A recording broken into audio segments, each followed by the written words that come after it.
नमस्कार दोस्तों, जियोमॉर्फोलॉजी श्रृंखला के अंतर्गत हम बात कर रहे थे, जिसके अंतर्गत हमने बताया था कि पृथ्वी पर महासागर और महाद्वीपों की उत्पत्ति कैसे हुई है, उससे रिलेटेड हम बात कर रहे थे। तो जियोमॉर्फोलॉजी की श्रृंखला के अंतर्गत आज के इस वीडियो में हम बात करने वाले हैं, बात करेंगे टेक्टोनिक प्लेट थ्योरी की। टेक्टोनिक प्लेट थ्योरी क्या कहती है उसकी चर्चा करेंगे। इससे पहले सिद्धांत में हम बात करेंगे तो हमने टेट्राहेड्रल हिपोथेसिस हो, टेलर का सिद्धांत हो या वेगनर का सिद्धांत हो, इन सब के बारे में जिक्र किया था। आज के इस वीडियो में हम बात करेंगे कि आखिर हैरी हेस का जो सिद्धांत है टेक्टोनिक प्लेट थ्योरी वो क्या कहती है, उसकी बात करेंगे। तो टेक्टोनिक प्लेट थ्योरी आखिर क्या है उसकी बात करेंगे। तो लेकिन सबसे पहले आपके दिमाग में आएगा कि आखिर प्लेट क्या होता है और ये टेक्टोनिक क्या है, तो इन सब की चर्चा हम सबसे पहले करेंगे।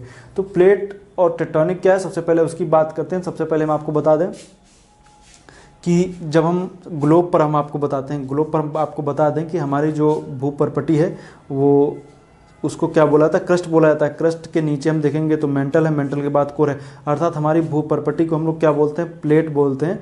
प्लेट के नीचे आप देखेंगे तो एथनोस्फीयर है, एथनोस्फीयर दुर्बलता मंडल जिसको बोलते हैं, जिसके ऊपर हमारी क्रस्ट तैर रही है, क्योंकि एथनोस्फीयर क्या है, वो सेमी लिक्विड फॉर्म में जिसके ऊपर हमारी क्रस्ट तैर रही है। लेकिन क्रस्ट कोई एक ना होकर के, हमारी सतह एक ना होकर के कई पार्ट में डिवाइड होती है, और उस डिवाइड होने के पीछे कई सारे कारण होते हैं। तो उसकी भी हम अभी चर्चा करेंगे आखिर कौन कौन से कारण होते हैं। अर्थात जो भूपरपटी है उसको बोला गया प्लेट। प्लेट शब्द का सबसे पहले जिक्र जो था वो टूजो विल्सन ने किया था। तो ये क्या है कि सबसे ऊपरी सतह क्या कहलाई, प्लेट कहलाई। अब प्लेट में कई सारे आपको देखेंगे तो आपको फॉल्ट देखने को मिलेंगे, मतलब कई खंडों में विभाजित आपको देखने को मिलती है प्लेट। तो ये प्लेटों में विभाजन कैसे हुआ उसकी भी हम चर्चा करेंगे। लेकिन प्लेट तो आप समझिए टेक्टोनिक क्या होता है, मतलब इन प्लेटों में संचलन, प्लेट आगे पीछे या दाएं बाएं जो भी आप प्लेटें एक दूसरे से दूर जा रही हैं, पास जा रही हैं, अर्थात प्लेटों में संचलन को हम क्या बोलते हैं, उसको हम लोग बोलते हैं टेक्टोनिक। अर्थात प्लेट टेक्टोनिक क्या है, थ्योरी क्या है, प्लेटों का संचलन ही प्लेट टेक्टोनिक थ्योरी होती है। तो प्लेट आप समझ गए क्या होती है, भूपरपटी मैंने बताया आपको वो प्लेट होती है, और वो टेक्टोनिक मैंने आपको बता दिया प्लेट टेक्टोनिक। अब ये प्लेट टेक्टोनिक थ्योरी क्या कहती है उसकी हम बात करेंगे। लेकिन इन सबके पहले आप देखेंगे तो आखिर इससे पहले हम अगर जो देखें तो महाद्वीपीय सिद्धांत हो या टेट्राहेड्रल हिपोथेसिस हो, तो महाद्वीपीय सिद्धांत में हम लोग जो पढ़ते थे तो इन सब सिद्धांतों में पर्वतों की उत्पत्ति हो, महाद्वीपों का संचलन हो, और इन सब की बात की अगर जो करेंगे तो हालांकि आपको देखने को मिलेगा कि जो प्लेट टेक्टोनिक थ्योरी है वो इन सब बातों को काफ़ी अच्छे से डिफाइन करती है। तो इसलिए सर्वमान्य जो धारणा है वो कौन सी, प्लेट टेक्टोनिक थ्योरी है, जिसके आधार पर पर्वतों की उत्पत्ति हो, महाद्वीपों का संचलन हो, इन सब का आप अध्ययन कर सकते हैं। तो प्लेट टेक्टोनिक थ्योरी के क्या कहते हैं आइए देखते हैं। तो प्लेट टेक्टोनिक थ्योरी से इससे पहले जैसे आप बात करेंगे तो चाहे वो वेगनर का सिद्धांत हो, वेगनर के सिद्धांत में क्या बताया गया था कि भूखंडों का संचलन बताया गया था। लेकिन प्लेट टेक्टोनिक थ्योरी जब आती है तो वो बताते हैं किसी भूखंड ही नहीं, महाद्वीप अर्थात महाद्वीप नहीं, महासागर भी चलयमान है, वो भी क्या करते हैं, गति करते हैं। तो जो प्लेट टेक्टोनिक थ्योरी वो किसकी व्याख्या करता है, वो व्याख्या करता है महाद्वीपीय प्रवाह की और सागर नितल प्रसरण की। तो जो सागर नितल का प्रसरण कहते हो कैसे होता है उसकी भी हम बात करेंगे। सी फ्लोर स्प्रेडिंग और पर्वतों के निर्माण, अर्थात प्लेट विवर्तन की, इन सब की व्याख्या करता है। तो आप याद रखिएगा किसकी, महाद्वीपीय प्रवाह, मतलब महाद्वीपों का एक जगह से महाद्वीप दूसरी जगह कैसे गए, जैसे दक्षिण अमेरिका से अफ्रीका कैसे अलग हुआ, उन सब की बात। और सागर नितल प्रसरण, सी फ्लोर स्प्रेडिंग क्या होता है भी हम बात करेंगे उसकी भी। और पर्वतों के निर्माण की भी बात करेंगे कि आखिर पर्वत जो बने वो कैसे बने। तो इन सब का व्याख्या आप इसके आधार पर कर सकते हैं कि जो प्लेटें थी वो खिसकने की वजह से क्या हुआ, पर्वतों का निर्माण हुआ है और महाद्वीपों खिसके हैं और सागर नितल का प्रसरण भी हुआ है। तो आइए देखते हैं। सबसे पहले ये आप देख रहे हैं क्रस्ट, क्रस्ट के नीचे क्या है, आपको एथनोस्फीयर दिखेगा। एथनोस्फीयर अर्थात ये दुर्बलता मंडल इसको बोलते हैं, ये सेमी लिक्विड फॉर्म में होता है, इसके ऊपर क्रस्ट तैरती है। तो इसके ऊपर क्या होता है, क्रस्ट तैरती है, इस वजह से क्या होता है कि ये प्लेटें इसके ऊपर, यहाँ पर संवहनी तरंगें ऊपर की ओर उठती हैं, जो ये ऊपर की ओर क्रस्ट पर दबाव डालती है, इसकी वजह से जो क्रस्ट है वो आगे पीछे ये संचलन करता है। तो अभी हम बात करेंगे उसकी। लेकिन अब आइए देखते हैं प्लेट शब्द का जो जिक्र किया था वो टूजो विल्सन किया था, लेकिन वो तो एक फैक्ट है, कभी कदार प्रश्न में आ गया किसने जिक्र किया था। लेकिन प्लेटों के संचलन के कारण क्या हैं उसकी भी हम बात करेंगे।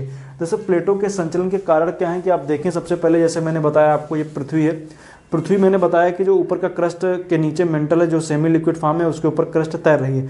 अब जैसे मान लीजिए जब पृथ्वी का घूर्णन होगा, पृथ्वी जब घूर्णन करेगी तो क्या होगा कि वो उस मतलब कि घूर्णन के दौरान क्या होगा कि जो पृथ्वी का क्रस्ट है और जो एथनोस्फीयर है उसके बीच में कह सकते हैं घूर्णन में संतुलन ना स्थापित होने पाने की वजह से जो क्रस्ट है वो आगे पीछे, मतलब कि ऊपर मान लीजिए कोई भी सतह, मान लीजिए कोई सेमी लिक्विड फॉर्म के ऊपर तैरेगा तो उसको घुमाएंगे तो क्या होगा कि वो भी उसी के साथ में, जैसे पृथ्वी जिस तरीके से घूमेगी उसके ऊपर क्रस्ट उतनी तेजी से नहीं घूम पाएगी। दोनों के संचलन में क्या होगा कि डिफरेंस आपको देखने को मिलेगा, क्योंकि आप जैसे क्योंकि वो सेमी लिक्विड फॉर्म है, उसके ऊपर क्रस्ट ठोस है, तो एक तरीके से कह सकते हैं घनत्व में अंतर की वजह से ऐसा होता है। दूसरा है संवहनी तरंगें। जब एथनोस्फीयर गर्म होता है, गर्म जैसे आप पढ़ते हैं तो सीधी बात है संवहनी तरंगें ऊपर की ओर उठती हैं, ऊपर की ओर कोई भी चीज़, जैसे हम लोग संवहनी तरंगें हम लोग पढ़ते हैं, कन्वेक्शनल करंट जो उठती हैं वो आपको देखने को मिलता है कि जब कोई गर्म सतह होती है तो उसमें कन्वेक्शनल करंट उठती हैं। जैसे थार के मरुस्थल में आप हम लोग पढ़ते हैं मानसून में कन्वेक्शनल करंट ऊपर की ओर उठती हैं, तो उसी तरीके से यहाँ पर भी आपको देखेंगे तो कन्वेक्शनल करंट ऊपर की ओर उठती है। और ऊपर की उठने कोई भी कन्वेक्शनल करंट, जैसे मान लीजिए प्रेशर कुकर में भी तो जैसे संवहनी तरंगें ऊपर, तो क्या होता है कि अगर जो प्रेशर कुकर पूरी तरीके से भरा रहेगा, सीटी ऊपर से ना आ पाए तो क्या होगा, प्रेशर कुकर फट जाता है। उसी तरीके से यहाँ पर भी इसी तरीके से होती है, कन्वेक्शनल करंट की वजह से क्या होता है कि ऊपर की ओर धक्का लगाती है, इसकी वजह से प्लेट जो होती है, जहाँ पे क्रैक प्लेट में होता है, प्लेट में क्रैक हो जाता है और प्लेट एक दूसरे से दूर चली जाती है। तो ये एथनोस्फीयर के अंतर्गत आप देखेंगे कन्वेक्शनल करंट उठने की वजह से ऐसा होता है कि क्रस्ट जो होती है वो टूट भी जाती है।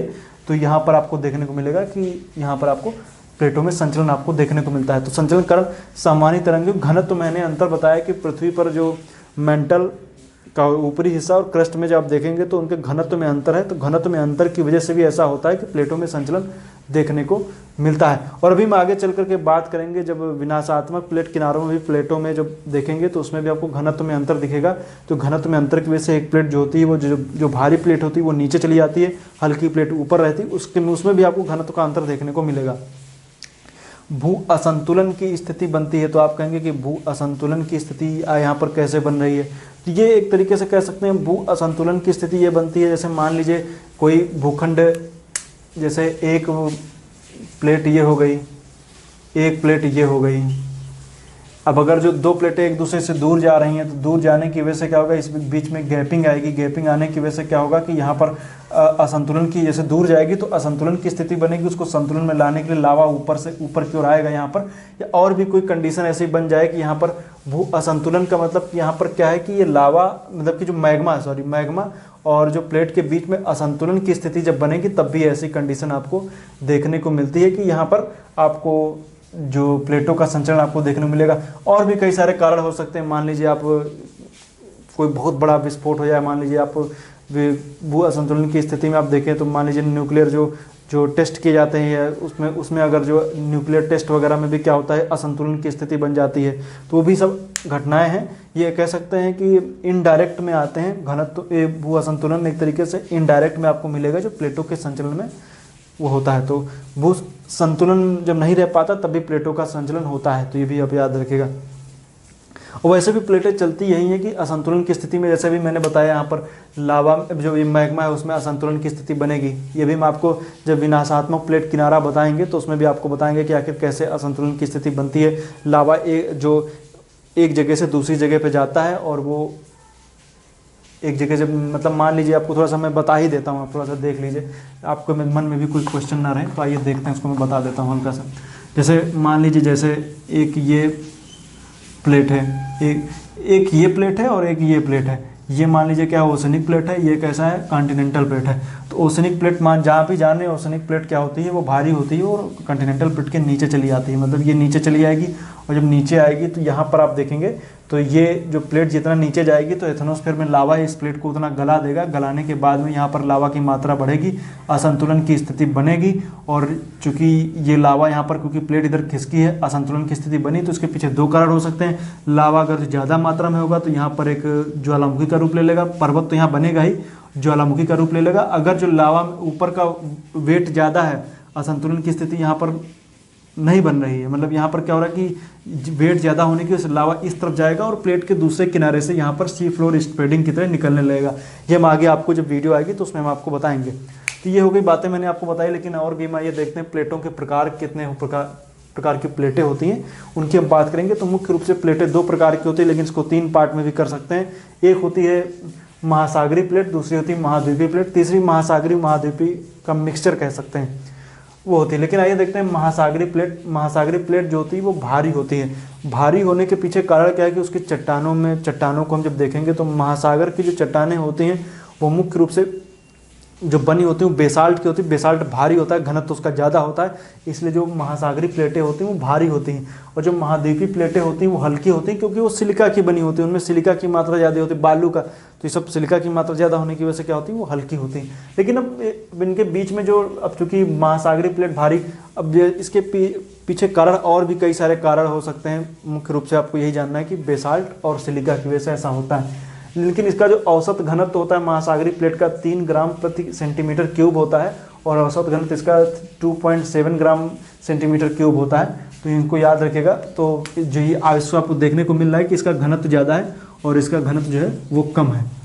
अब घनत्व ज़्यादा होने की वजह से जिसका घनत्व ज़्यादा होगा वो भारी होगा, जिसका घनत्व ज़्यादा होगा वो भारी होगा, जो भारी होगा वो नीचे बैठेगा। मान लीजिए जैसे आप एक एग्जाम्पल के तौर पर आप 1 रुपये का सिक्का लीजिए, 1 रुपये का सिक्का लीजिए, और एग्जाम्पल के तौर पर आप जैसे कोई भी मान लीजिए, जैसे कोई बॉटल है, बॉटल का ढक्कन ले लीजिए, उसको आप पानी पर फेंकिए तो सिक्का बहुत जल्दी से नीचे बैठ जाएगा। हो सकता है वेट में जो भारी हो, वेट में हो सकता है कि जो ढक्कन है वो भारी हो, लेकिन ढक्कन का घनत्व है वो कम होता है, और जो सिक्का होता है उसका घनत्व ज़्यादा होता है, सिक्का इसलिए जल्दी नीचे बैठ जाता है। इसलिए उसमें, क्योंकि वो सिक्का जो है उसका घनत्व कम है, इसलिए सिक्का तुरंत पानी के अंदर चला जाएगा, और जो ढक्कन होता है वो ऊपर तैरता रहता है। या मान लीजिए आप 1 रुपये का सिक्का दूर फेंकिए और एक ढक्कन फेंकिए, तो ढक्कन क्या होता है वो धीरे जाएगा और सिक्का जो है वो तेज़ी से चला जाएगा। क्योंकि सिक्के का कह सकते हैं कि उसका एक तो घनत्व जो होता है वो ज़्यादा होता है और उसका एरिया जो होता है वो कम होता है, इसलिए उसमें फ्रिक्शन वगैरह उतना तेज़ी से नहीं लगता है। इस वजह से क्या होता है वो तेज़ी से आगे जाएगा। ढक्कन धीरे फेंकेंगे तो थोड़ा ज़्यादा दूर हो सकता है ना जाए और धीरे जाएगा, तो इस वजह से क्या होता है कि दोनों के बीच में फ्रिक्शन। इसलिए ये प्लेट जिसका घनत्व कम है, औसत घनत्व कम है, इस वजह से ये भारी प्लेट होती है, लेकिन इसका एरिया भी कम होता है। एरिया जो होता है इसका कम, एरिया का मतलब क्या है कि जैसे महासागर में आप देखेंगे तो बड़ा सा ऊपर हिमालय पर्वत खड़ा हुआ है, लेकिन महासागरों में तो देखेंगे तो पर्वत वगैरह तो महासागर में आपको देखने को मिले, उसका घनत्व तो कम है, लेकिन उसका एरिया भी आप देखेंगे तो क्षेत्रफल भी तो कम होता है ना उसका। तो उसके पीछे इस वजह से क्या होता है कि महासागरीय प्लेट को सिक्का समझिए, और जो महाद्वीपीय प्लेट को आप समझ लीजिए कि वो क्या है कि वो जो बोतल का एक कोई ढक्कन है, प्लास्टिक का एक ढक्कन समझ लीजिए। तो ढक्कन और जो सिक्के, तो सिक्का क्या करेंगे तेज़ी से जाएगा, और जो ढक्कन है वो स्लोली जाएगा। तो उसके पीछे आप अंतर समझ सकते हैं कि जो महासागरीय प्लेट होती है उसकी गति जो होती है वो तेज होती है, उसमें अवरोध कम होते हैं इसलिए उसकी गति तेज होती है। लेकिन जो महाद्वीपीय प्लेट होती है उसकी गति, उसमें अवरोध ज़्यादा होते हैं और उसका घनत्व जो होता है वो कम होता है, इस वजह से वो क्या होती है उसकी स्पीड कम होती है। सिक्के को और दोनों को जो मैंने बताया ना उसको आप समझ लीजिएगा, सिक्का और प्लास्टिक का कोई बोतल का एक ढक्कन, दोनों के बीच में अंतर। तो ये क्या होता है, इसकी गति जो होती है वो 5 सेंटीमीटर पर एयर होती है और इसकी गति 2 सेंटीमीटर पर एयर होती है। मतलब एक साल में 5 सेंटीमीटर और एक साल में 2 सेंटीमीटर ये होती है, वो गति करती है। ये भारी प्लेट होती है, ये हल्की प्लेट होती है। भारी प्लेट का मैंने बताया सिक्का जल्दी अंदर बैठेगा, तो सिक्का जब अंदर बैठेगा तो सिक्का जब अंदर बैठ जाएगा, और जो दूसरा मैंने बताया कि जो ढक्कन है बोतल का वो ऊपर तैरता रहेगा। तो इससे आप समझ सकते हैं कि कौन भारी है। भारी सिक्का मतलब महाद्वीपीय प्लेट, सिक्का अंदर चला जाएगा, मतलब जब दो प्लेटें आपस में टकराएंगी तो सिक्का जो है वो अंदर चला जाएगा और जो ढक्कन है वो ऊपर रह जाएगा। तो महाद्वीपीय प्लेट हमेशा हल्की रहती है, ऊपर रहती है, और भारी प्लेट हमेशा अंदर बैठ जाती है। तो ये आप याद रखिएगा। तो ये तो हो गई बातें जो मैंने आपको बताई, प्लेटों के प्रकार वगैरह आपने देखा कि कौन कौन से प्रकार की प्लेटें होती हैं। लेकिन चूंकि इन सब प्लेटों में और जो आप पढ़ रहे हैं इसमें मेन इंपॉर्टेंट होता है प्लेटों के किनारे, क्योंकि जितनी भी क्रियाएं आपको देखने को मिलती हैं, चाहे वो आप देखें सागर नितल प्रसरण हो, महाद्वीपों का विस्थापन हो, जो कुछ भी होता है सब कुछ इनके किनारों पे डिपेंड करता है कि जो प्लेटों के किनारे हैं उनके सारे भूकंप आते हैं, उनके सारे ज्वालामुखी आते हैं, सब कुछ प्लेटों के किनारे की वजह से ऐसा होता है। लेकिन इन प्लेटों के किनारे की वजह से ऐसा होता है तो उनको कई पार्ट में डिवाइड भी कर दिया गया है। अब एक प्लेटों को जब किनारों में डिवाइड किया गया है तो आखिर कौन कौन सी प्लेटें हैं, किनारे हैं, कितने प्रकार के हैं, क्या बोलते हैं, उनकी बात करेंगे। तो प्लेटों के किनारे की बात करेंगे तो आपको देखने को मिलेगा प्लेटों के 3 प्रकार के किनारे बताए गए हैं। एक संरचनात्मक प्लेट किनारा अर्थात कंस्ट्रक्टिव प्लेट मार्जिन, दूसरा विनाशात्मक प्लेट किनारा अर्थात डिस्ट्रक्टिव प्लेट मार्जिन, तीसरा संरक्षित प्लेट किनारा कंजर्वेटिव प्लेट मार्जिन। 3 प्रकार के मार्जिन बताए गए। अभी आखिर ये होता क्या है इसके बात करेंगे। तो संरचनात्मक प्लेट किनारा, जब दो प्लेटें एक दूसरे से दूर जाती हैं, जब प्लेटें एक दूसरे से दूर जाएंगी तो बीच का जो गैपिंग होगी उसमें लावा आकर के जम जाएगा। लावा जमने की वजह से क्या होगा, यहाँ पर एक संरचना बन जाएगी। तो इससे मतलब कंस्ट्रक्शन हो जाएगा, एक तरीके से कह सकते हैं। यहाँ पे संरचना बनेगी, प्लेटों की दूर जाने की वजह से यहाँ पर संरचना बनती है, इसलिए इसको बोला जाता है संरचनात्मक प्लेट किनारा। संरचनात्मक प्लेट किनारे में दो प्लेटें एक दूसरे से दूर जाती हैं। अगर दोनों प्लेटें महासागरीय हैं, महासागरीय प्लेटें अगर दूर जाएंगी तो यहाँ पर क्या होगा कि अगर यहाँ पर महासागर के अंदर, तो इसका मतलब पानी भी भरा होगा, तो यहाँ पर लावा आकर के जब जम जाएगा, क्योंकि यहाँ से जैसे लावा निकलने की कोशिश करेगा, पानी उस लावे को जमा देगा, और इस वजह से क्या होगा कि यहाँ पर लावा जम जाएगा और जो सागर का तल था वो बढ़ जाएगा। तो इसको बोला जाएगा सागर नितल प्रसरण, इसलिए आप याद रखिएगा सागर नितल प्रसरण, इसको याद रखिएगा। सी फ्लोर स्प्रेडिंग बोलते हैं, आगे की वीडियो में इसको हम आपको अच्छे से समझाएंगे, तो ये याद रखिएगा। तो मतलब कि समुद्र के अंदर सी फ्लोर स्प्रेडिंग इसी तरीके से होती है। विनाशात्मक प्लेट किनारों में जब दो प्लेटें एक दूसरे से दूर जाती हैं, भारी प्लेट नीचे बैठ जाती है और उसके पास में जो हल्की प्लेट है वो ऊपर रह जाती है। इस वजह से यहाँ पर आपको भूकंप, ज्वालामुखी, ये सब घटनाएं आपको देखने को मिलती है। जो प्लेट नीचे बैठती है और जितना नीचे बैठती चली जाती है, उसी तरीके से आपको जितना धीरे धीरे बैठेगी तो आपको ज्वालामुखी क्रिया, आपको ज़्यादा बैठ जाएगी तो आपको ज्वालामुखी क्रिया देखने को मिलेगी, कम बैठेगी तो आपको ऐसे ही हल्के हल्के आपको भूकंप के झटके नेपाल में ऐसे देखने को मिलेंगे। आने वाले समय में जब ये प्लेट और अंदर धंसेगी तो ये और अंदर जाएगी, तो ये प्लेट और उतना अंदर वो मेल्ट होगी, तो क्या होगा कि जब अंदर और ज़्यादा लावा, मतलब कि जो मैग्मा का इसको पिघला देगा, पिघलाने के बाद में यहाँ पर एक विस्फोट की तरह यहाँ पर ज्वालामुखी आपको देखने को मिलेंगे। दूसरा होता है संरक्षित प्लेट किनारा। संरक्षित प्लेट किनारों में क्या होता है कि एक दूसरे का संरक्षण करते हैं, मतलब कि प्लेट जो होती है वो एक दूसरे से रगड़ती हैं, लेकिन न तो इस प्लेट को कोई नुकसान होता है, न तो इस प्लेट को कोई नुकसान होता है। तो इसको क्या बोला था, संरक्षित या कंजर्वेटिव प्लेट मार्जिन। तो इसमें क्या होता है कि दो प्लेटें एक दूसरे से आगे पीछे चलती हैं, मतलब या तो दाएँ बाएँ, मतलब कि एक तरीके से कह सकते हैं आगे पीछे ऊपर नीचे इस तरीके से प्लेटें चलती हैं, उनको बोला जाता है संरक्षित प्लेट किनारा, कंजर्वेटिव प्लेट मार्जिन। ये एक ही दिशा में भी चल सकती हैं, ये भी हो सकता है। इसमें मुख्य रूप से आपको ये जानना है कि ये दोनों प्लेट एक दूसरे से मतलब कि रगड़ती हैं लेकिन एक दूसरे को नुकसान नहीं पहुंचाती, इसको बोला जाता है संरक्षित प्लेट किनारा। आगे चल करके हम इसकी भी बात करेंगे। तो विनाशात्मक प्लेट किनारा, ये हालांकि ये सब टॉपिक जो है वो ज्वालामुखी में हम लोग और अच्छे से पढ़ेंगे, लेकिन जो नेक्स्ट वीडियो में हम आपको बताएंगे संरचनात्मक प्लेट किनारे में हम आपको विस्तृत रूप से अच्छे से बताएंगे। तो मैंने बताया कि सबसे पहले टेक्टोनिक प्लेट थ्योरी किसने दी है, हैरी हेस ने दी, लेकिन इसका वैज्ञानिक व्याख्या जो है वो मॉर्गन करते हैं। ये मुख्य रूप से 6 प्लेटें और आगे चल करके मुख्य 6 प्लेटें और 20 जो थी वो अन्य प्लेटें बताते हैं। तो मुख्य रूप से 6 प्लेटें थी, 20 अन्य प्लेटें थी, लेकिन आगे चल करके एनसीईआरटी वगैरह में 7 दिया गया है, 7 प्लेटें मानी गई हैं। तो इसको याद रखिएगा, मॉर्गन और विवर्तनिकी सिद्धांत किसका, हैरी हेस का। तो इसी को ये हैरी हेस का सिद्धांत मैंने आपको बताया, यही पूरा हैरी हेस का सिद्धांत है, मतलब कि प्लेटों के संचलन से रिलेटेड यही हैरी हेस का सिद्धांत है। लेकिन अभी अब आपको देखना पड़ेगा कि आखिर कौन कौन सी फेमस प्लेटें हैं और कौन कौन सी फेमस प्लेटें मतलब छोटी प्लेटें हैं। तो ये जो मैंने आपको बताया है, आपको बताएंगे आगे कि कौन कौन सी प्लेटें, 6 मुख्य प्लेटें कौन सी हैं, 20 जो छोटी प्लेटें कौन सी हैं, इनके बारे में आपको बताएंगे। तो ये आप लोग अच्छे से पढ़िएगा कि आखिर कौन कौन सी प्लेटें हैं। तो आज के लिए इतना ही, उम्मीद करता हूँ वीडियो अच्छा लगा होगा। वीडियो अच्छा लगा तो अपने मित्रों के साथ शेयर जरूर कीजिए।